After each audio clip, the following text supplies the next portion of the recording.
The bass thrummed through my chest like a second heartbeat, vibrating through the worn leather of my boots and up into my bones. Friday night at the Velvet Room meant packed bodies, spilled drinks, and the kind of reckless energy that made people forget their problems, or create new ones.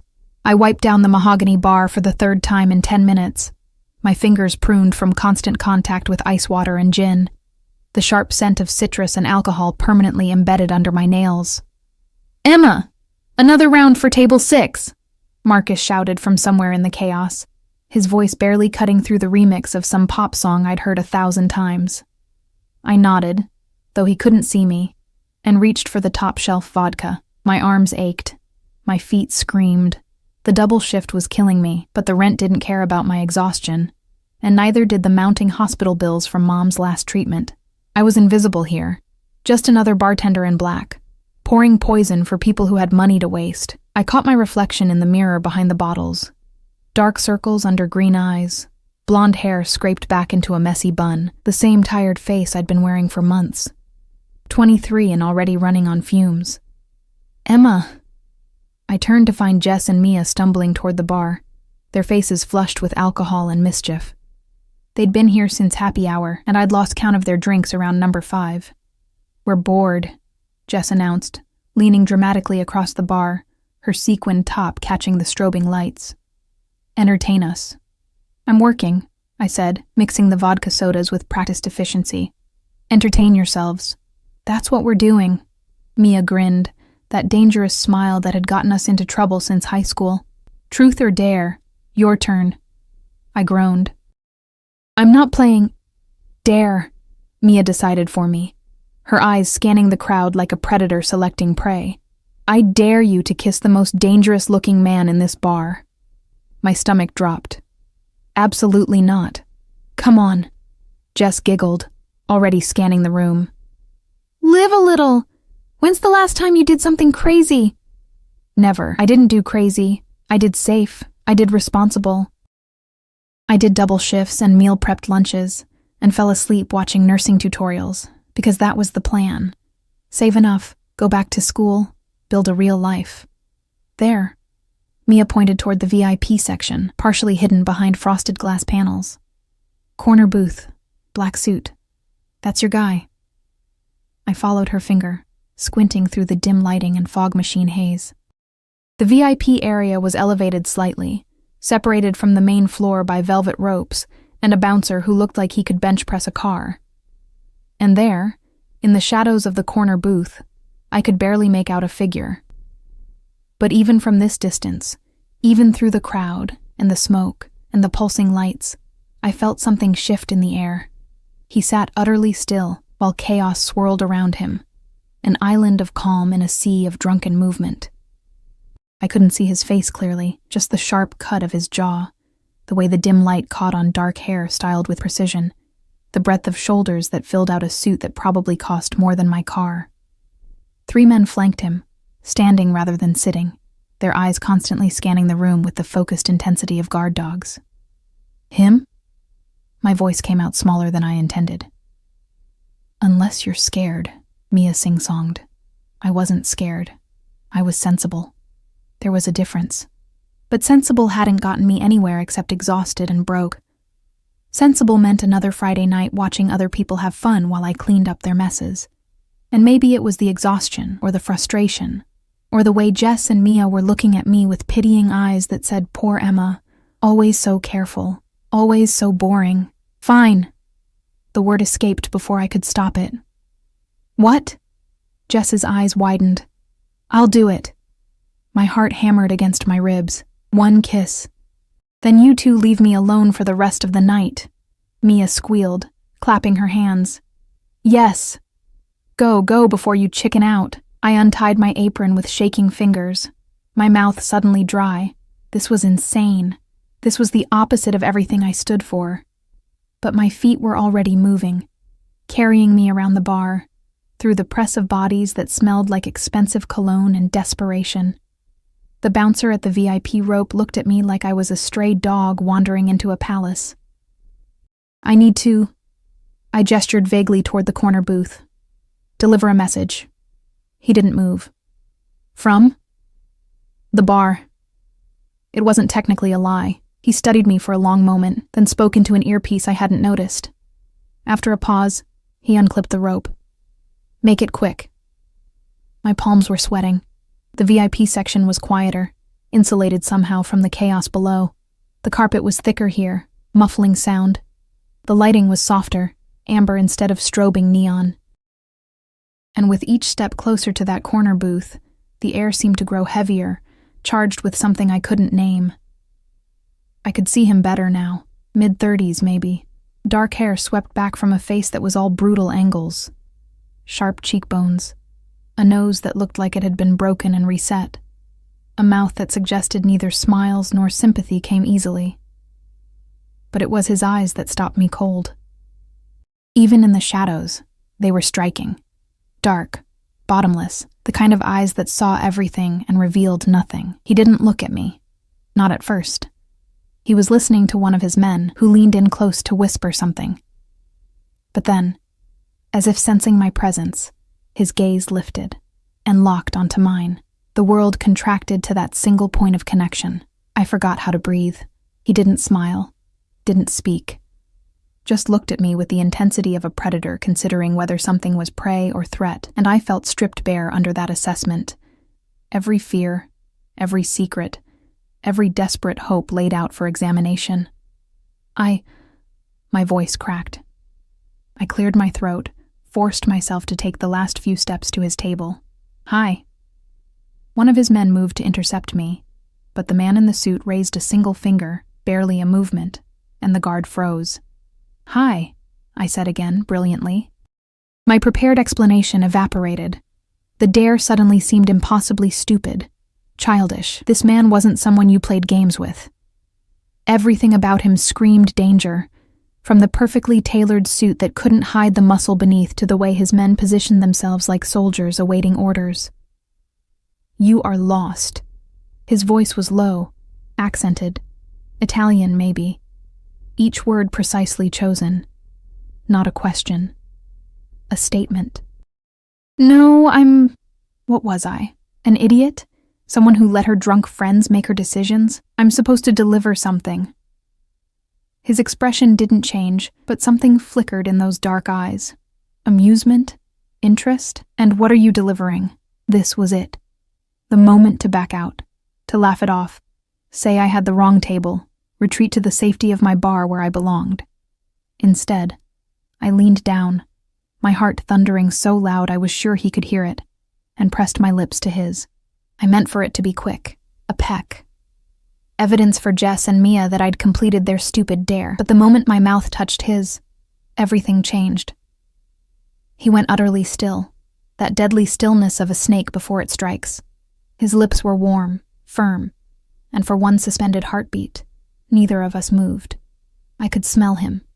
Expensive cologne with notes of cedar and something darker, leather and smoke and power. Could feel the heat radiating from his body, the coiled tension in his absolute lack of response. Then his hand came up, fingers curling around the back of my neck with shocking gentleness. And he kissed me back. It wasn't gentle. His mouth moved over mine with the confidence of a man who took what he wanted. His grip on my neck firm enough to keep me exactly where he wanted me. The kiss deepened, turned hungry, and I gasped against his mouth, which was apparently an invitation, because his tongue swept past my lips, tasting, claiming, possessing. I should have pulled away, should have remembered this was a dare, a game, a stupid mistake, but I was drowning in sensation. The skilled movement of his mouth, the possessive grip of his fingers threaded through my hair, the way my body responded without permission. Leaning into him like he was gravity, and I was helpless against the pull. When he finally released me, I stumbled back, my lips swollen, my breathing ragged. His expression had changed, no longer merely assessing. Now there was heat in those dark eyes, interest mixed with something more dangerous. What is your name? His voice was rougher now, the accent more pronounced. Emma. It came out as a whisper. Emma. He repeated it slowly, like he was tasting each syllable. Who sent you? No one. It was just... The truth was too embarrassing. A dare. Something shifted in his face. His men exchanged glances, and then, impossibly, The corner of his mouth lifted in what might have been a smile, though it held no warmth. "A dare," he repeated. "You kiss strange men on dares?" "You're my first," I admitted, then immediately regretted it. That almost smile widened fractionally. Fortunate for me, he leaned back, his fingers drumming once against the table, a gesture that somehow seemed significant. "What do you do? Emma, who kisses dangerous men on dares." "I'm a bartender. Here. I gestured vaguely toward the main floor. "Get back to work." "Yes," he agreed, but his eyes said something else entirely. I turned to leave, my legs unsteady, my mind reeling. What had I just done? Kissed a complete stranger in the VIP section like some kind of... "Emma," I froze at the sound of my name in his mouth. "I will see you again." It wasn't a question. It was a promise. I fled back to the bar, past the bouncer who watched me with new interest, through the crowd that suddenly felt suffocating. Jess and Mia were waiting, bouncing with excitement. "Oh my God, you actually did it!" Mia shrieked. "Who was he?" Jess demanded. He looked intense. I didn't answer. Couldn't, because I was staring at the corner booth, where the man in the black suit was speaking to one of his guards, his eyes never leaving me even as he gave what appeared to be instructions. And then I saw it. The way other patrons gave his section a wide berth, the way the manager himself appeared, nodding deferentially as he spoke to the man, the way even the security guard seemed nervous in his presence. "Emma?" Jess waved a hand in front of my face. "You okay? You look like you've seen a ghost." "Not a ghost. Something much worse. I just kissed someone important, someone powerful, someone who didn't belong in a place like this except by choice, and whose choice clearly meant something significant." The man stood, buttoning his suit jacket with practiced ease. His men formed a protective formation around him immediately, and as he walked toward the exit, people parting before him like water around a stone, he paused at the edge of the VIP section. Our eyes met across the crowded bar. He touched 2 fingers to his lips, then pointed at me, acclaiming. A mark. A promise. Then he was gone, swallowed by the night and his entourage, leaving me trembling behind my bar with the taste of cedar and danger still on my tongue, and the terrible, creeping realization that I had just made a mistake I couldn't unmake. My phone buzzed. A text from an unknown number. "Your shift ends at 2 a.m. My car will be waiting. Don't run, Emma. It will only make things more interesting." The blood drained from my face. How did he have my number? How did he know my schedule? I looked up to find Marcus staring at the corner booth, then at me, his face pale. "Emma," he said quietly. "Please tell me you didn't just kiss Dante Caruso." The name meant nothing to me. The look on Marcus's face meant everything. "Who?" I whispered. "The head of the Caruso family." His voice was barely audible over the music. "The most dangerous man in the city, and I had kissed him on a dare. I didn't sleep. How could I? When every time I closed my eyes I saw his face, those dark, bottomless eyes that had looked at me like I was something to be acquired, possessed, kept. When I could still feel the ghost of his fingers on the back of my neck, firm and possessive, claiming me with a single touch. The text message glowed on my phone screen in the darkness of my studio apartment. I'd read it so many times the words were burned into my retinas. Don't run, Emma. But I had run. Of course I had. The moment my shift ended at 2 a.m., I'd slipped out the back exit, the one that opened into the alley where we threw out the trash. I'd run 3 blocks before catching a bus, looking over my shoulder the entire time, my heart hammering against my ribs like it was trying to escape my chest. No black cars had followed me. No men in expensive suits had materialized from the shadows. I'd made it home, locked every lock on my door, all 3 of them, and then stood in my tiny shower until the water ran cold, trying to scrub away the feeling of being marked, claimed, seen. It didn't work. Now, as gray morning light filtered through my thin curtains, I stared at my ceiling and tried to convince myself it was over. He was probably used to women throwing themselves at him. The kiss meant nothing. The text was just a power play, a way to scare me because I'd had the audacity to approach him without permission. By Monday, he would have forgotten I existed. I almost believed it. My phone buzzed on the nightstand and I jumped, my heart leaping into my throat. But it was just my alarm, 7 a.m., time to get ready for my Saturday morning shift at the diner. Because apparently I was a glutton for punishment, working 7 days a week just to keep my head barely above water. The diner was a 15-minute walk from my apartment, a greasy spoon called Rosie's that served burnt coffee and even more burnt bacon to the same rotating cast of regulars who'd been coming here since before I was born. It was the opposite of the Velvet Room, fluorescent lights instead of strobing neon, cracked vinyl booths instead of velvet ropes, the smell of fryer oil instead of expensive cologne. Safe. Familiar. Mine.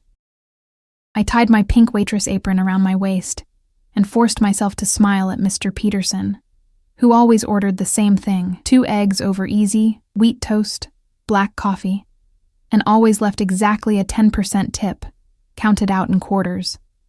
"Morning, sweetheart," he croaked, his newspaper already spread across the table. The usual, "Coming right up." The morning crawled by in a blur of orders and refills and the mindless routine that usually soothed me. But today I couldn't focus. I mixed up orders, forgot to bring cream, dropped the entire pot of coffee that shattered across the checkered linoleum. "Emma? Honey? You okay?" Rosie herself emerged from the kitchen, her gray hair escaping from her hairnet, concern creasing her weathered face. "You seem jumpy." "Fine," I lied, grabbing a mop. "Just didn't sleep well." She studied me with the knowing eyes of a woman who'd seen everything twice, then patted my shoulder. "Boy trouble. If only it were that simple." Something like that. Well, whatever he did, he ain't worth losing sleep over. They never are. She headed back to the kitchen, calling over her shoulder, "Table 6 needs a refill." I turned toward table 6 and froze. The coffee pot slipped from my fingers, hitting the floor with a crash that made every head in the diner turn. Because sitting in booth 6, looking completely out of place in his 3-piece charcoal suit among the truckers and retirees, was Dante Caruso. He wasn't alone. 2 of his men flanked the booth, one standing near the door, the other by the window, both of them scanning the diner with that same predatory awareness I'd noticed last night. They were trying to blend in, but they stuck out like wolves in a chicken coop, all coiled muscle and cold eyes. And Dante himself sat with perfect posture, his hands folded on the table, watching me with an expression that might have been amusement, if it weren't so absolutely terrifying. "Emma?" Rosie called from the kitchen. "What's going on out there?"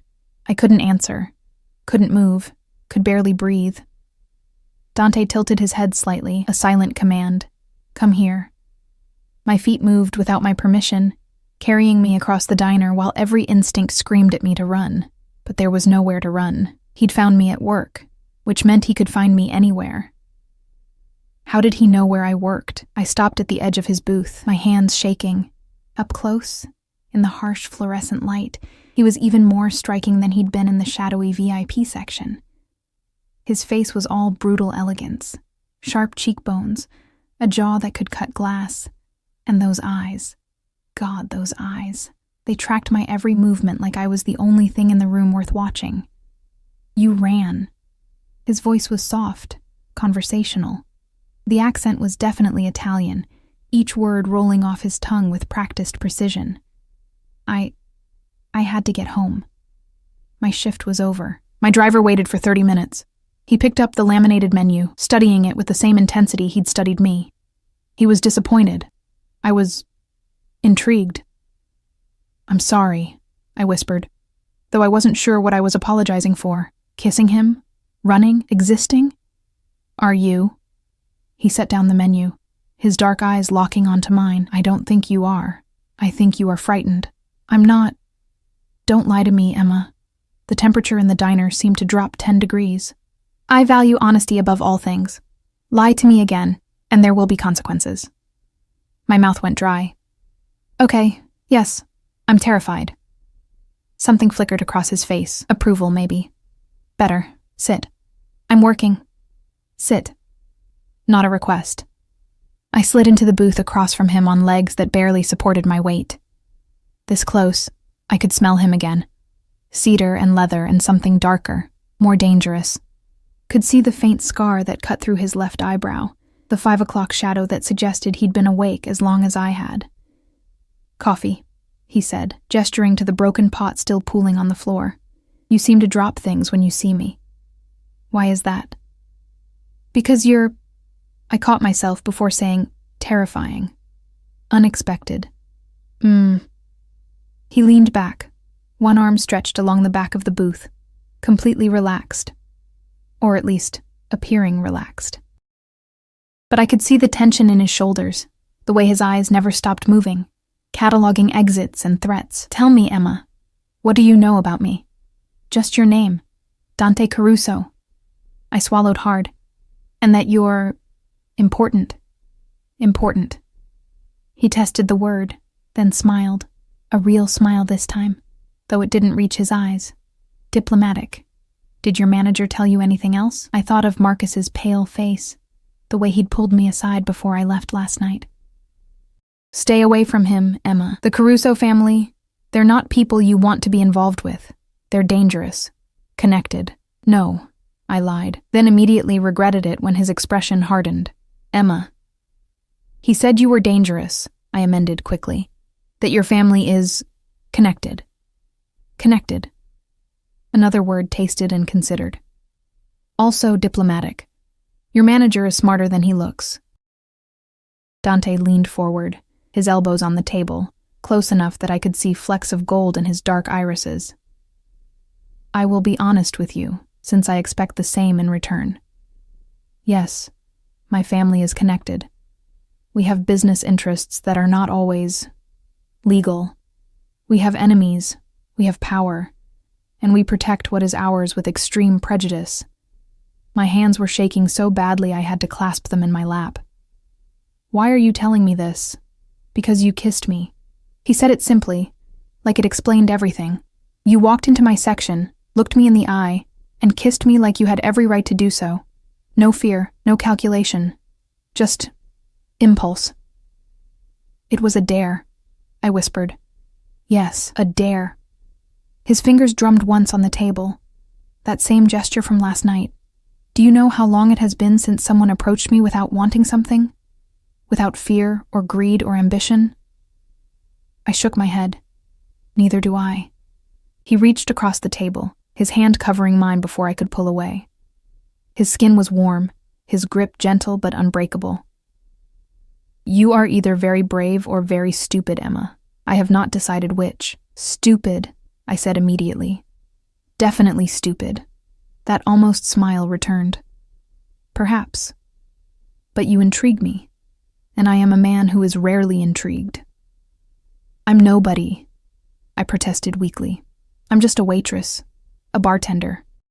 I'm broke and exhausted, and I have nothing you could possibly want. You have yourself. His thumb stroked across my knuckles, a possessive gesture that made my breath catch, and I find that I want to know you, your story, your dreams, your fears. His grip tightened fractionally. Your taste. Heat flooded my face. Mr. Caruso.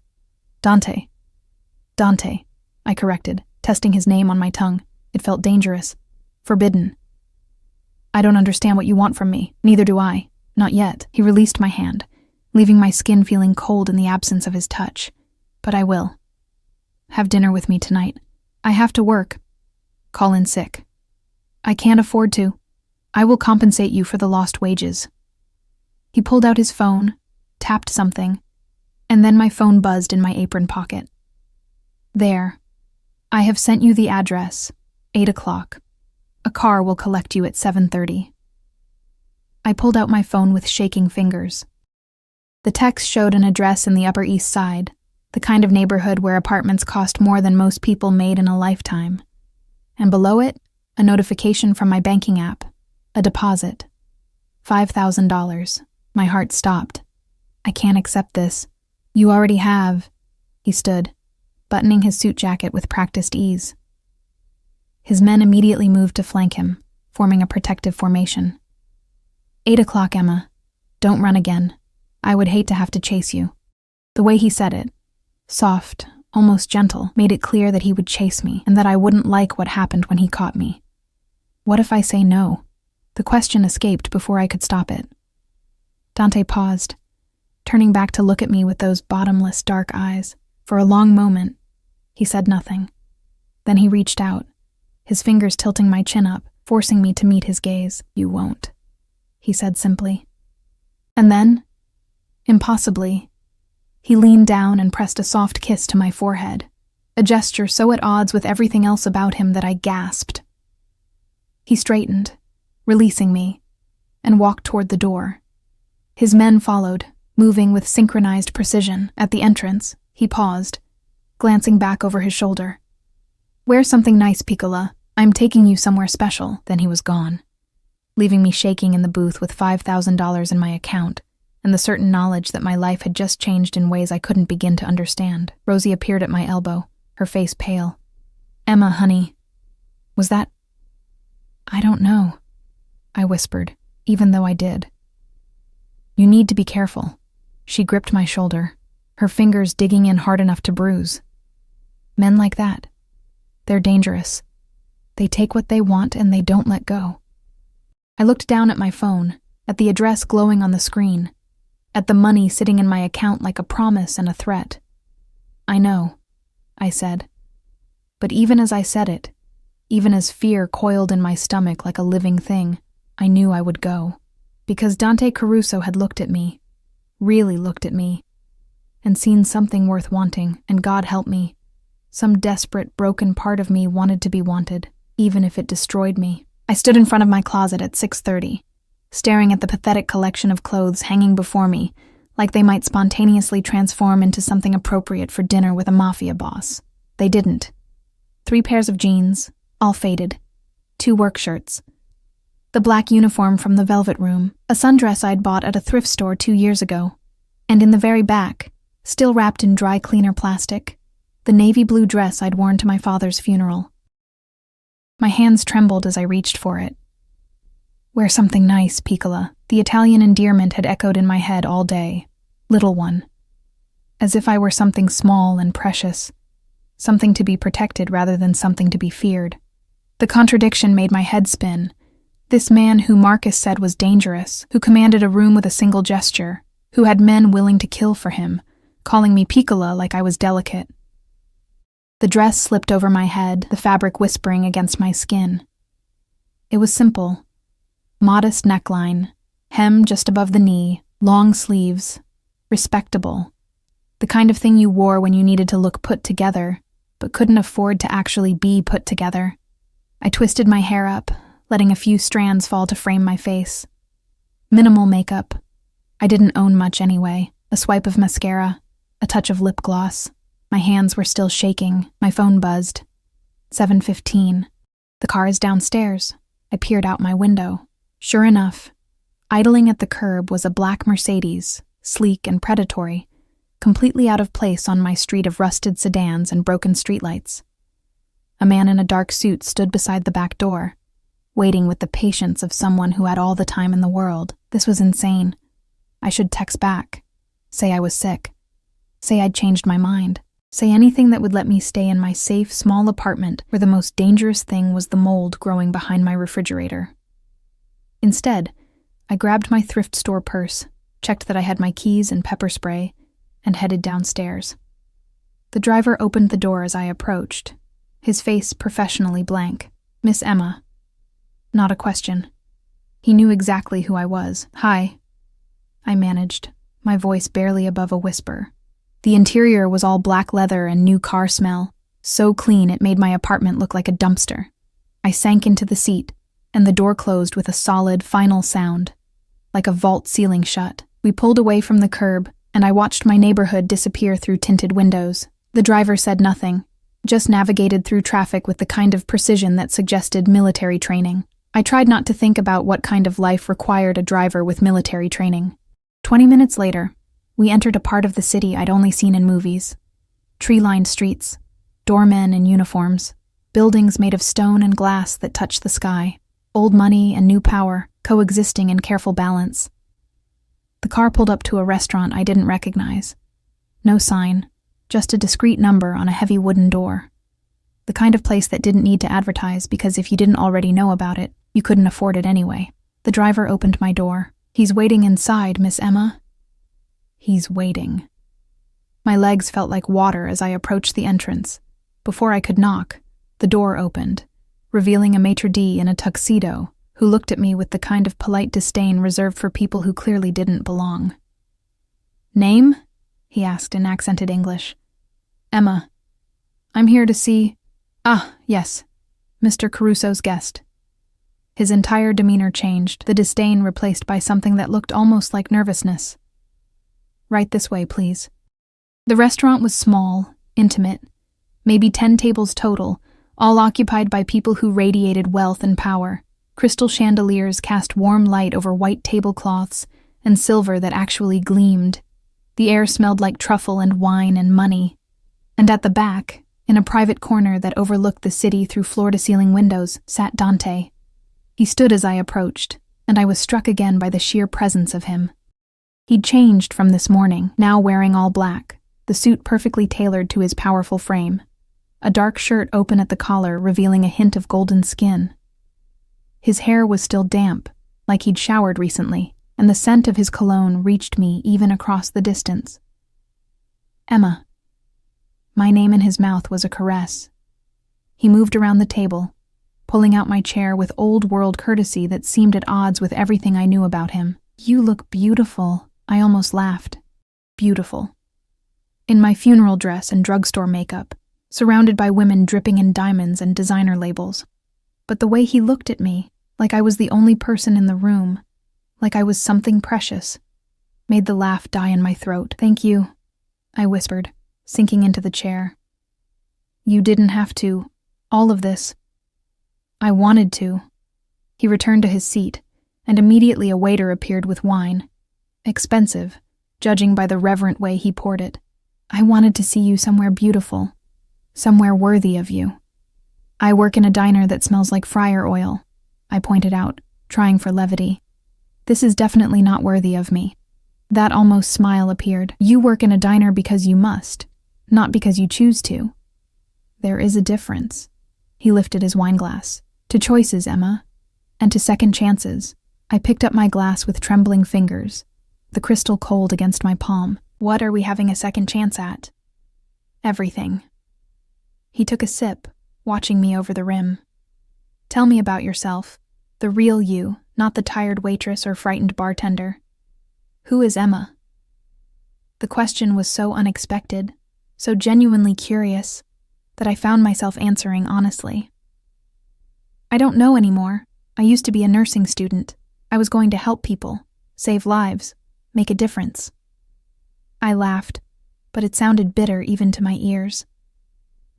"Then my dad died, left us with nothing but debt. Mom got sick, and suddenly I was just surviving, working, existing." "Your mother," Dante said quietly. "What is her illness?" "Breast cancer, stage 3. The words still hurt to say, even after 6 months. "She's in treatment, but the bills—" I stopped, realizing I was telling a stranger, a dangerous stranger, about my family's problems. "I'm sorry. You didn't ask me here to listen to my sad story. I asked you here to know you." He leaned forward, his dark eyes intense. "And I am learning that you are loyal, sacrificial. You put others before yourself, even when it costs you everything." "That's not special," I protested. "That's just what you do for family." "No, Piccola, it is not what everyone does. It is what good people do, rare people." His hand reached across the table, fingers intertwining with mine. "You interest me more every moment." The waiter appeared with the first course, something delicate and artistic that I couldn't identify. Dante released my hand, and I immediately missed the warmth of his touch. "Eat," he commanded gently. "You are too thin. You do not take care of yourself." "I take care of my mom," I countered, but I picked up my fork. The food was incredible, course after course of things I couldn't pronounce, but that melted on my tongue like poetry. Dante watched me eat with undisguised satisfaction, barely touching his own plate. "Why did you kiss me?" he asked suddenly, between the third and fourth courses. The truth this time, not the dare. I set down my fork, my face heating. I don't know. My friends dared me, yes, but when I saw you, I struggled to find the words. You looked so alone, surrounded by people but completely alone. And I thought, just for a second, what would it be like to be someone who could reach someone like you? Someone untouchable. His expression shifted, something raw and almost vulnerable flashing across his face before his mask slammed back into place. Alone, he repeated softly. Yes. I am very alone, Emma. By choice, mostly. By necessity, always. Why? The question slipped out before I could stop it. Because caring about people makes you weak. He said it matter-of-factly, like reciting a lesson learned long ago. People you care about become targets, leverage, weapons that can be used against you. That sounds like a terrible way to live. It is the only way to live and survive in my world.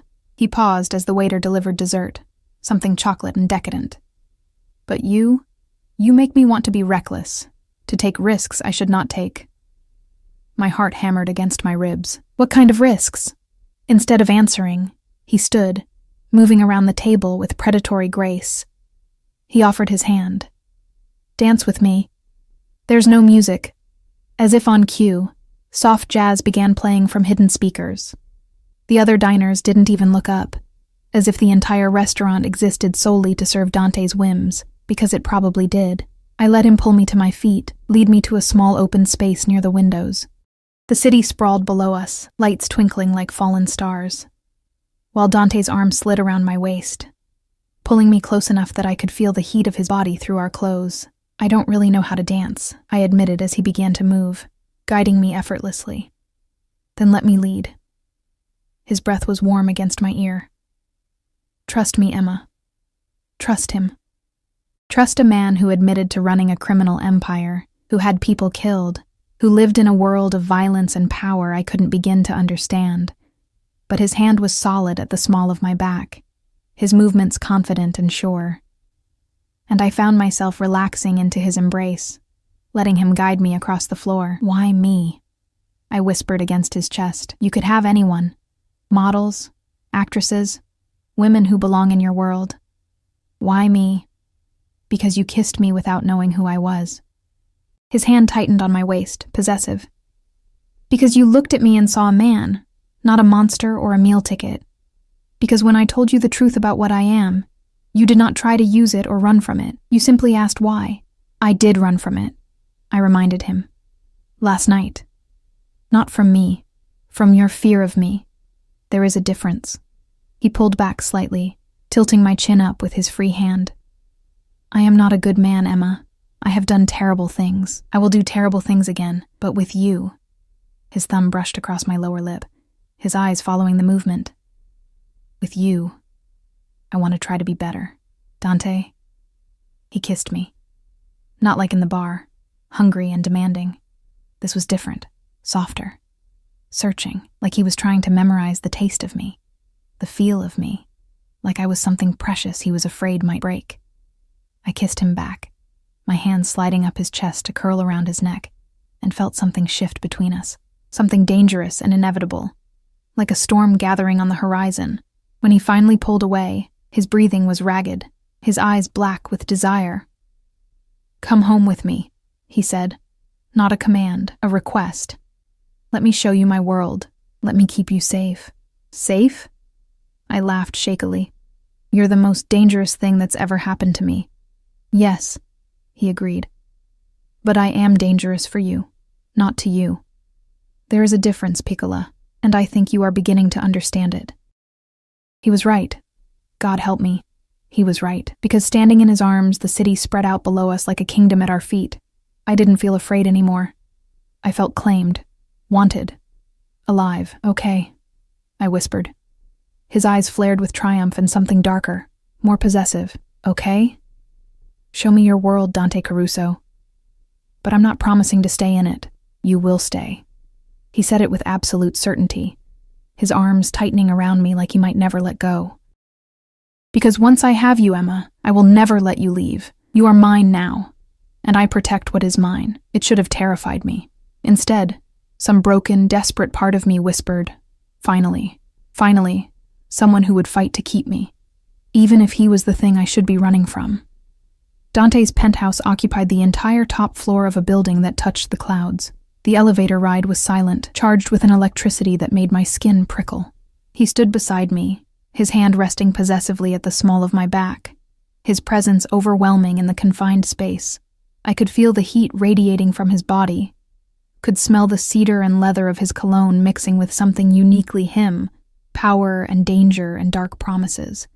The doors opened directly into his home, and I stepped into a world I'd only glimpsed in magazines. Floor-to-ceiling windows wrapped around the entire space, offering a 360 view of the city lights sprawling below like a fallen galaxy. The furniture was all dark wood and leather, masculine and expensive, arranged with the kind of precision that spoke of a man who controlled every aspect of his environment. Abstract art hung on the walls. Originals, I was certain, and a fireplace crackled in the corner despite the mild weather, casting dancing shadows across marble floors. "It's beautiful," I breathed, moving toward the windows. From this height, the city looked peaceful, the chaos and grime invisible from above. "It's like being in another world." "That is the point." Dante shrugged off his suit jacket, draping it over a chair with casual grace. He moved to a bar cart, pouring amber liquid into crystal glasses. "Up here I can pretend the rest does not exist, that there is only this, only peace." He handed me a glass, his fingers brushing mine, and I took a sip. Whiskey, smooth and expensive, burning a warm path down my throat. "Do you live here alone?" The penthouse felt too large for one person, too empty despite the expensive furnishings. "I have other properties. This is where I come when I need to think." He gestured to a leather sofa facing the windows. "Sit, Piccola. We need to talk." My stomach clenched. That sounds ominous. Perhaps. He settled beside me, close enough that our thighs touched, and I was hyper-aware of every point of contact. "I told you I would be honest with you. So I will tell you something that may frighten you, and you will decide if you still wish to stay." I set down my glass with trembling fingers. "Okay." "The kiss you gave me in the bar, it was witnessed by many people, including some who would use that information against me." His jaw tightened, a muscle ticking beneath his skin. "In my world, showing interest in someone makes them a target. The moment I touched you, the moment I claimed you, you became leverage." The words took a moment to process. "Leverage? Against you?" "My enemies will see you as a weakness, something they can use to hurt me, to manipulate me." His hand found mine, gripping hard enough to hurt. "Already, there are people watching you, following you, waiting to see if you matter enough to be worth taking." Fear shot through me, cold and sharp. "You're saying I'm in danger because I kissed you?" "Yes." No sugarcoating, no false comfort, just brutal honesty, which is why I cannot let you go back to your apartment, your job, your life as it was. I jerked my hand away, standing up so fast I stumbled. "What? You can't just— I have a life. My mom needs me. I have bills to pay." "Your mother is being moved to a private facility as we speak." He remained seated, watching me with those dark, unreadable eyes. "The best cancer treatment center in the country. No cost to you. She will have round-the-clock care, experimental treatments, everything she needs." The room spun. "You— What? When did you— "This afternoon, after I left the diner." He stood now, moving toward me with predatory grace. "I made calls, arranged things. Your mother's debts are paid. Her treatment is secured. She will live, Emma. I will make sure of it. You can't just—" My voice broke. "You can't just take over my life like this." "I am not taking over your life." He stopped in front of me, his hands gripping my shoulders gently but firmly. "I am protecting it. There is a difference. By forcing me to stay here, by making me a prisoner, by keeping you safe." The facade cracked, real emotion bleeding through, fear, possessiveness, something raw and desperate. "Do you understand what they would do to you? The men who want to hurt me? They would take you, torture you, use you until you were broken, then send me pieces of you to prove their power." I recoiled, bile rising in my throat. "Jesus Christ. That is my world, Emma." His grip tightened. "That is the reality of caring about someone when you are what I am. So yes, you will stay here, you will be protected, And you will let me keep you safe even if you hate me for it. I don't hate you, I whispered, and was shocked to realize it was true. I'm terrified. Of you, of this, of what you're offering. Good. Fear keeps you careful. His thumb brushed across my cheek, catching a tear I hadn't realized had fallen. But know this, Piccola. I will never hurt you. Never let anyone hurt you. You are mine to protect now, and I protect what is mine with everything I have. Why? The question tore from my throat. Why me? You don't know me. We've had one dinner, one kiss. Why would you upend your life, put yourself at risk, for someone you just met? Because you are the first person in 10 years who has made me feel something other than rage or emptiness. His forehead pressed against mine, his breath warm on my lips. Because when you looked at me, you saw a man worth knowing. And because the moment your lips touched mine, I knew I would burn the world down before I let anyone take you from me. It was insane. Possessive. The kind of declaration that should send me running. Instead, I kissed him. I poured everything into it, my fear, my confusion, my desperate need to feel something real in a life that had become nothing but survival. His arms came around me immediately, crushing me against his chest, and he kissed me back like I was oxygen, and he was drowning. Stay, he breathed against my mouth. Stay with me, Emma. Let me give you everything. I don't want everything, I gasped as his lips found my neck, teeth grazing sensitive skin. I need. Tell me. His hands slid up my back, possessive and demanding.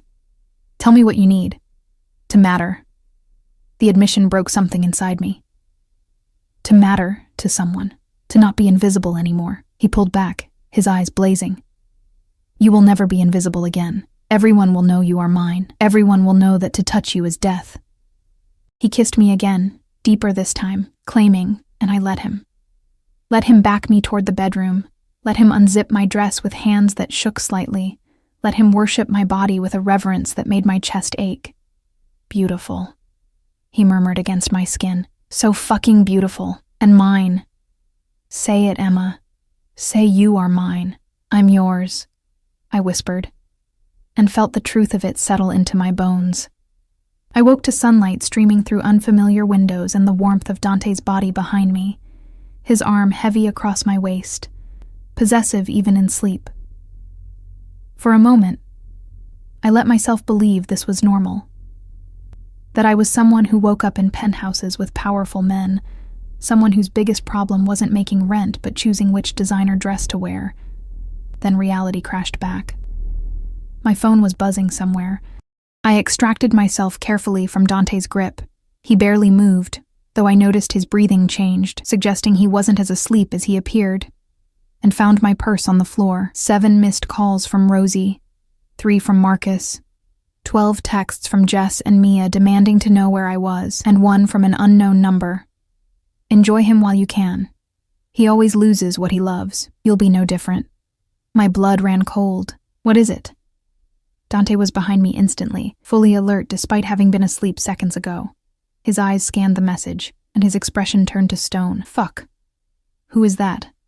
Who sent this? Someone who wants to frighten you. Someone who will die for this. He took the phone, his fingers flying across the screen. I need you to listen to me very carefully, Emma. From this moment forward, you do not go anywhere without my men. You do not answer calls from numbers you don't recognize. You do not... Dante. I gripped his arm, forcing him to look at me. Who sent this? He was silent for a long moment, warring with himself. Finally, probably the Moretti family. They have been trying to undermine me for years. If they know about you. His jaw clenched. This is my fault. I should have been more careful, should have protected you better. You're not God, I said quietly. You can't control everything. I can try. He pulled me against him, his arms like steel bands. I will try, Emma. I will keep you safe. A knock at the bedroom door made me jump. Dante called out something in Italian, and one of his men entered, his face grim. They spoke rapidly in Italian, Dante's expression growing darker with each word. Finally, he turned to me. Your apartment was broken into last night. Ransacked. They were looking for you. The room tilted. My things. are being collected and brought here. But Emma, he cupped my face in his hands, forcing me to meet his eyes. You cannot go back there. Ever. Do you understand? That life is over. You are mine now, and you will stay where I can protect you. My mom is safe. I have men watching her. No one will touch her, I swear it. His thumbs brushed across my cheekbones. But you must trust me. Must let me keep you safe. I should have been terrified. Should have demanded my freedom, my life back. Instead, I nodded, because the truth was, I had nothing to go back to. No apartment, no safety. No life that wasn't defined by exhaustion and fear and barely surviving. And Dante, dangerous, possessive, violent Dante, was offering me something I'd never had. Protection, security, the promise that I mattered enough to fight for. Okay, I whispered, I'll stay. The relief on his face was almost painful to witness.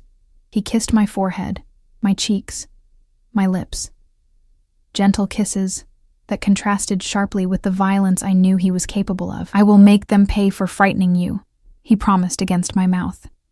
Everyone who dared to threaten what is mine will learn the cost of such foolishness. Don't. I gripped his shoulders. Don't do anything that will get you killed. I can't. I've lost too many people already. Something shifted in his expression, softening.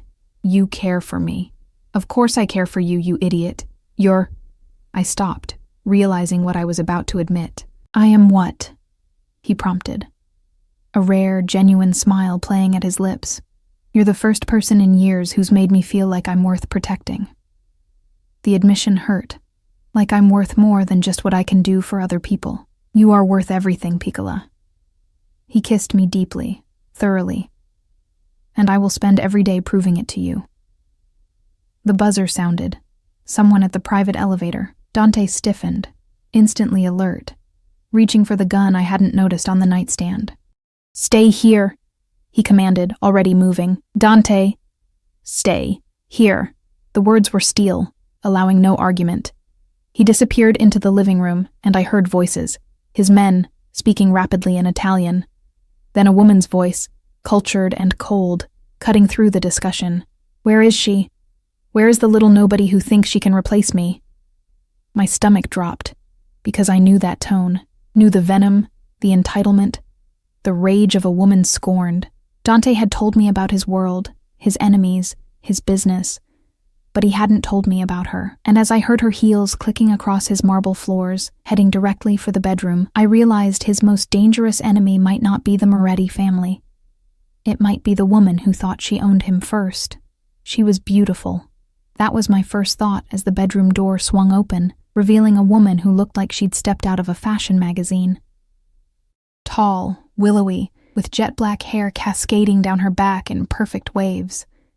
Designer dress that probably cost more than I'd made in a year, diamonds glittering at her throat and wrists. Red lips curved in a sneer that somehow made her even more stunning. And absolutely furious. So this is her. She looked me up and down with the kind of disdain reserved for insects.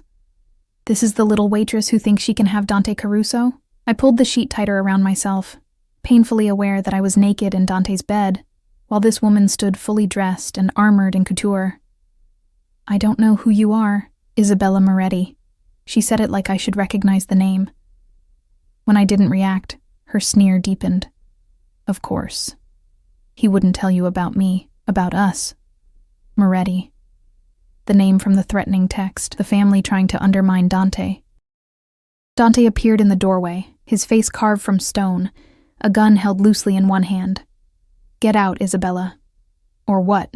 You'll shoot me? She laughed, a sound like breaking glass. We both know you won't. Despite everything, you're too much of a gentleman to kill an unarmed woman. Test me. 2 words, soft and lethal. Something flickered in her eyes. Fear, maybe, or respect. But she held her ground. She deserves to know the truth, Dante, about what you really are, what you've done. Emma knows what I am. His voice was ice. I have hidden nothing from her. Haven't you? Isabella turned back to me, her smile vicious. Did he tell you about the man he killed last month? Shot him in the head over a shipment dispute? Or the family he burned out of their home because they couldn't pay protection money? Did he tell you that everything he touches turns to ash and blood? Each word was designed to cut, to make me see Dante as a monster. And maybe they should have worked. Maybe I should have been horrified, but I saw the tension in Dante's shoulders, the way his jaw clenched, the flash of something that looked like shame in his eyes. He'd told me he wasn't a good man. He'd warned me about his world, his violence, his sins. He'd never lied. Yes, I said quietly. He told me. He told me exactly what he was, and I chose to stay anyway. Isabella's perfectly made-up face twisted with rage. You stupid little girl. You think you're special? You think you're the first woman he's brought into his bed and promised to protect? Isabella. Dante's voice cracked like a whip. Leave, now, while I still have enough control not to put a bullet between your eyes. You loved me once, she hissed, her composure cracking. Before your father poisoned you against my family, before this ridiculous feud destroyed everything, I never loved you. Each word was precise, brutal. You were an arrangement. A political alliance that served both our families, nothing more. Liar! She lunged forward, and suddenly there were guards in the room, Dante's men, materializing from nowhere to restrain her. She fought against them, screaming in Italian, mascara running down her face. You're going to get her killed, just like you got Marco killed. Dante went absolutely still. Get her out. Who's Marco? I asked as the guards dragged Isabella toward the door, her screams echoing through the penthouse. My brother. Dante's voice was hollow. He died 3 years ago, killed by the Morettis in retaliation for a deal gone wrong. The door slammed shut, cutting off Isabella's screams. Silence fell, heavy and suffocating. Is that why you hate them? I whispered. Because they killed your brother? I hate them because they took someone I loved and made me watch as they destroyed him. Dante set the gun down carefully, his hands shaking slightly. Marco was innocent. He wanted nothing to do with the family business. But they took him anyway, tortured him for 3 days, then sent me his body in pieces. My heart cracked. Dante, this is what I am, Emma. He turned to face me, and his expression was raw, broken. This is what you are choosing, a man who has caused so much death that his enemies will use anyone I care about to hurt me. Isabella was right. I am going to get you killed. No. I stood, wrapping the sheet around myself, and crossed to him. You're going to keep me safe. You promised. I promised my brother I would keep him safe, too. His voice cracked, and he died screaming my name. I cupped his face in my hands, forcing him to look at me. I am not your brother. I am not Isabella. I am Emma. And I am choosing this, choosing you, even knowing the cost. Why? The question was anguished. Why would you choose this? Choose me? Because for the first time in my life, someone is fighting to keep me. The words poured out, unstoppable. My whole life, I've been the one holding everything together. Taking care of my dad before he died, taking care of my mom, working myself to death just to survive. No one has ever looked at me and said, "You matter enough for me to burn the world down." No one has ever made me feel like I was worth protecting. You are worth everything. His hands covered mine, gripping tight. You are worth dying for. Then don't die. I pulled him down, kissing him hard. Live for me instead. Fight for me. Keep us both safe. He kissed me back desperately, his arms crushing me against him like he was afraid I might disappear. I will kill anyone who tries to take you from me. I know. And I did. I'd seen the violence in his eyes, the cold calculation, but right now, I need you to tell me everything about Marco, about Isabella, about what happened to make you this way. So he did. We sat on the floor of his bedroom, wrapped in sheets and early morning light. And Dante Caruso, Mafia boss, killer, king of a dark empire, told me his story. He told me about growing up in his father's shadow, trained from childhood to take over the family business. About Marco, his younger brother who'd dreamed of being an architect, who'd begged to be allowed to leave the family.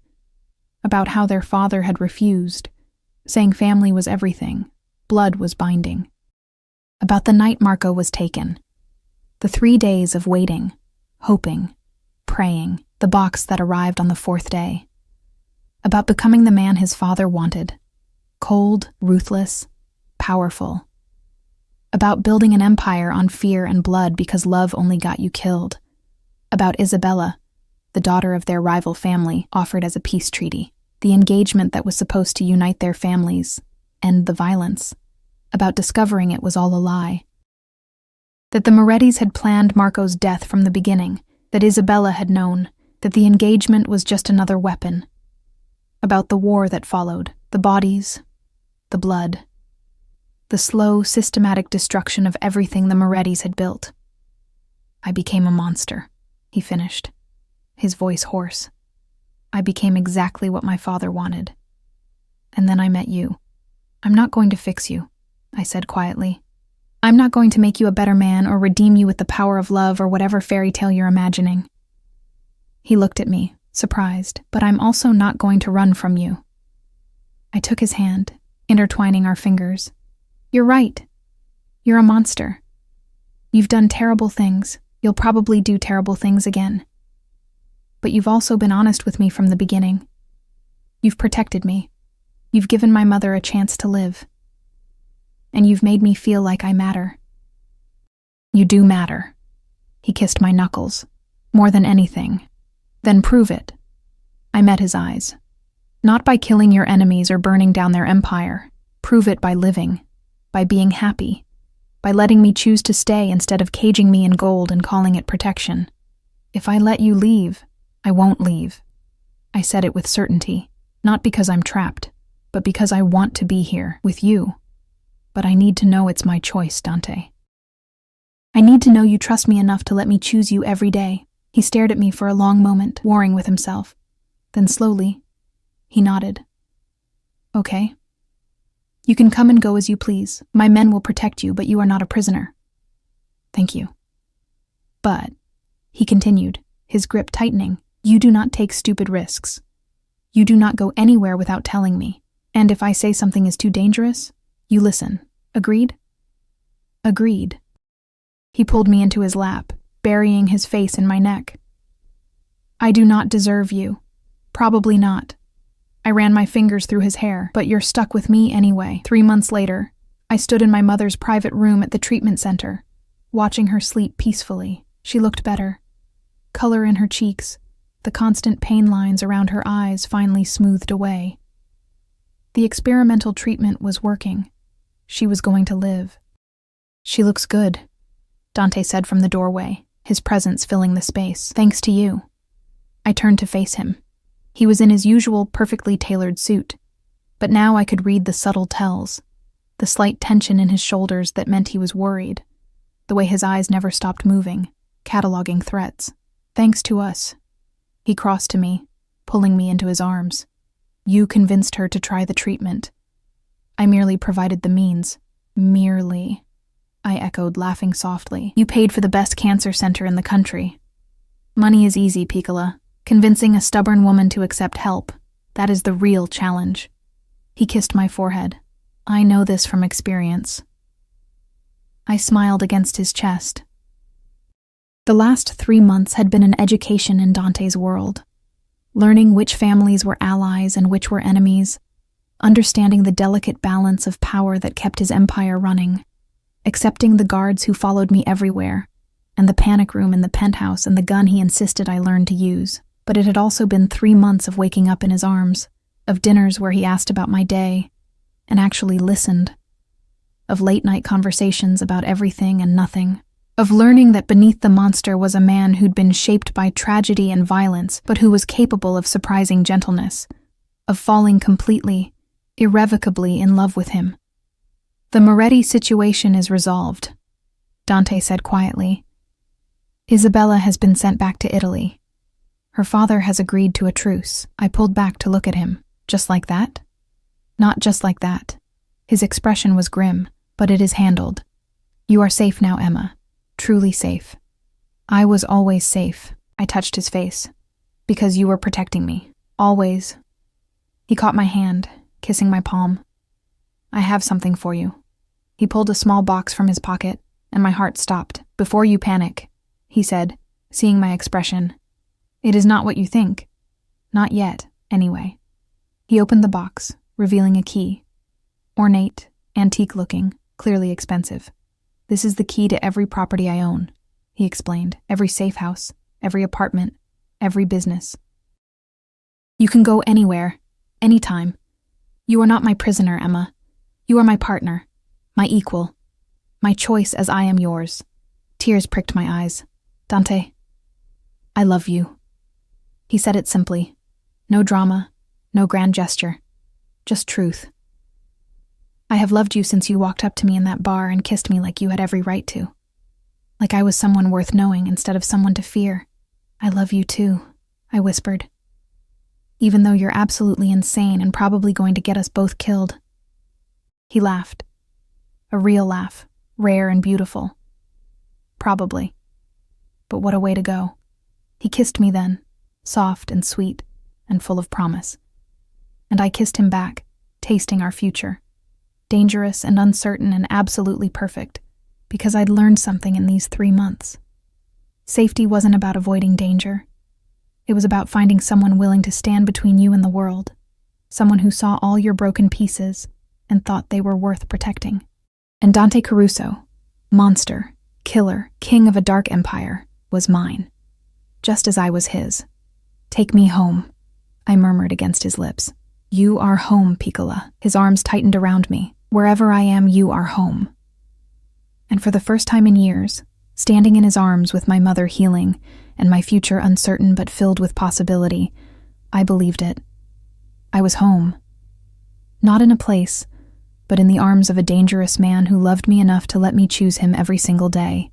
And I would choose him, over and over, for the rest of our lives, no matter how dangerous, no matter the cost, because some loves are worth fighting for, even when the man you love is a monster. Especially then. Epilogue 6 months later, I stood in front of a mirror in a white dress that cost more than my old apartment. My mother's hands adjusting my veil with trembling fingers. Are you sure about this, baby? She asked. Healthy now, alive, her eyes bright with tears. I looked at my reflection, no longer the exhausted, invisible waitress who'd stumbled through life on empty. Now I was someone else entirely. Someone loved, someone protected, someone who'd chosen danger and darkness and found light anyway. I've never been more sure of anything. Dante waited for me at the end of the aisle, surrounded by his family, both blood and chosen. His expression when he saw me was everything. Awe and possessiveness and love so fierce it took my breath away. I walked toward him, toward my future, my choice, my love. And when he took my hand, sliding a ring onto my finger with hands that had killed but would only ever worship me, I knew I'd made the right choice, the dangerous one, the one that saved us both. I love you, Mrs. Caruso, he whispered, as we were pronounced husband and wife. I love you too, I whispered back. My beautiful monster. He kissed me then, in front of everyone, claiming me one final time, and I kissed him back, choosing him one final time, though I knew it wouldn't be the final time.